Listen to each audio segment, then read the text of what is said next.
Hello Art 1 students. So today we're going to begin the project that I call the shaded cubism design. When we get finished, it's going to look something like this. So you can see that you're going to get a lot of practice using your shading techniques. So to begin, you're going to be needing these supplies. First thing I'm going to ask you to do is to go ahead and put your name in the upper right hand corner of your paper. We're working landscape. There's a series of directions that we're going to be following, and the first set of directions tell us to make 4 dots. And so anywhere on your paper, just go ahead and make 4 dots. By the way, on this entire project, you should be drawing very lightly. Use whisper lines. I'm going to be drawing dark so it shows up on the camera, but I want you to draw lightly.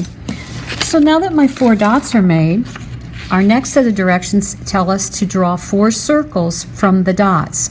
You can make your circles any sizes, they can go off the paper, and they can also intersect each other.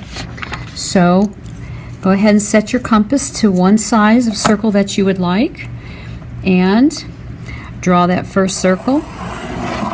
Remember, you're drawing lightly, I'm drawing dark. So there's circle number 1. I'm going to reset my compass. I think this time I'll make it a little bit larger, and probably this one is going to go off the paper. So now I have my 4 circles. Our next step, and let me go ahead and check those off. Our next step is to make 1 equilateral triangle. So you know, by definition, an equilateral triangle has equal sides and equal angles. So begin by drawing a base, maybe 3 inches or so. And then using your protractor, we know that to have equal angles, each one of those need to be 60 degrees. 60, 60, and 60 equal 180 degrees, which is the number of degrees you find in a triangle when you add the angles up. So I'm going to place my protractor on the baseline, making sure that the end is right in the bullseye and that it lines up on the line of the protractor. And then I'm going to go ahead and measure 60 degrees, put a little mark there, and then I'm going to do the same thing on the other end. Move my protractor over, make sure that the end of the line is right in the middle of my bullseye, line up the line on the protractor right with the baseline, and then 60 degrees is right here, so I'm going to mark that. And then I'll just go ahead and join those lines.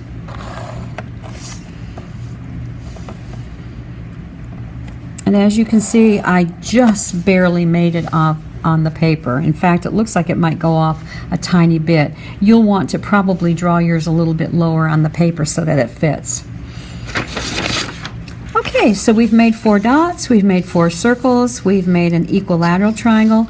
Now we need to make 1 acute triangle, which, as you know, means that its angles are smaller than 90 degrees.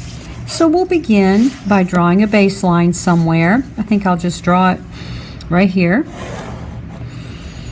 And my first angle, I think I'll go ahead and draw it. I'm going to put the end of the line in the bullseye, line up the line so that I can draw my angle. And I think I'm going to go ahead and make this angle 50 degrees. So I'll put a little mark there at 50. Okay. And I'm going to go ahead and draw that side in. And then I think I'll line up my protractor on this end, put the end of the line right in the middle of the bullseye, line up the line of the protractor right on the baseline, and this time I'm going to make a 60-degree angle. There's 60. Okay. And draw that. As you can see, they didn't meet, so I'm going to have to go ahead and extend this line a little ways. Okay, and so this angle is 50, this angle is 60, and this angle ends up being 70. And as you know, all of those angles are smaller than 90 degrees, so that makes it an acute triangle. So we've got an acute triangle drawn. Now we need to make one obtuse triangle. As you know, an obtuse triangle has one angle that is larger than 90 degrees. So I think I'll turn my paper this direction, and I'm going to work kind of over here in the right hand portion of my paper because I'm going to have my angle open up this way and I want to have room for it. So I'm going to draw a baseline. Okay, and then on the left end of the line I'm going to place my protractor, making sure that the end of the line is right in the middle of the bullseye, and I've got the line of the protractor right on top of my baseline. And I think I'll go ahead and remember I need to make an angle that's larger than 90, so I think I'll make it 120 degrees. So there's 120. I'm going to go ahead and draw that line, and then I'll go ahead and construct my other angle, place this end of the line in my bullseye, line up my protractor so the two lines are right in the same area or same spot, and I think I'll go ahead and make a 40-degree angle here. Okay, I'm going to have to use my ruler because my protractor won't reach. And I'm going to draw from the end right through the 40 degrees. I still need to extend these lines because they were too short.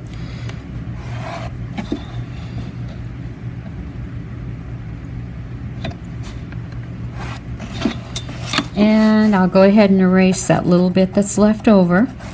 And now I have an obtuse triangle.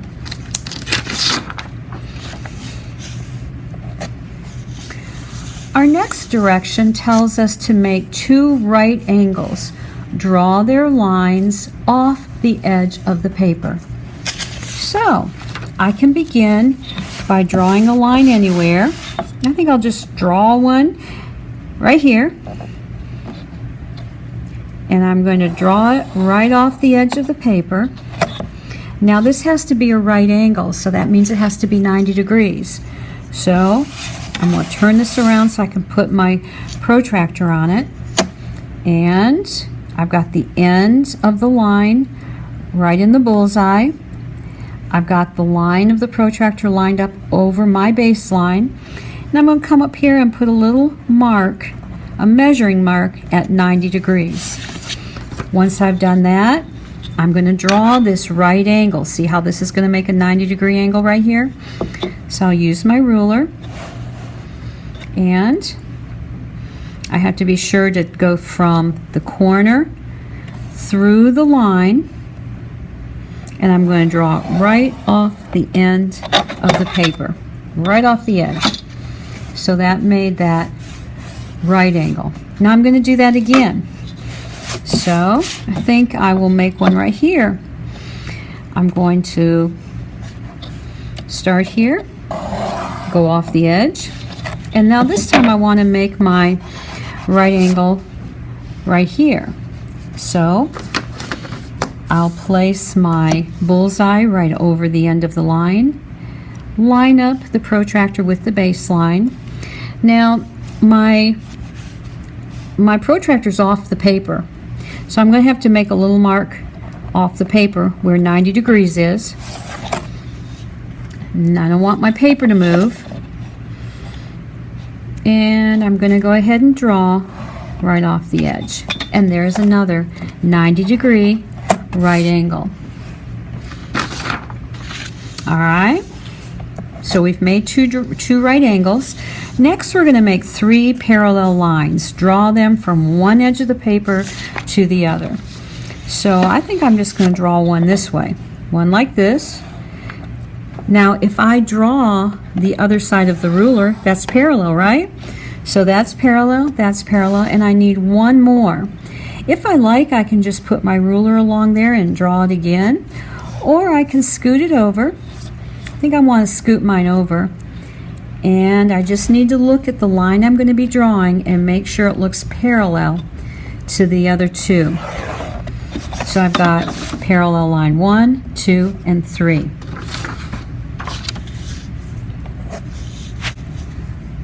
Next, we're going to make 2 sets of perpendicular lines. Now, the difference between, these lines are perpendicular. Perpendicular means that they make a right angle. We've already done that, but the difference is that these lines go off the paper. This time, we're going to make 2 sets of perpendicular lines, and they're going to stop somewhere on the paper. So I'm going to use my protractor. And I think I'll just begin right here, and I'm going to draw a line,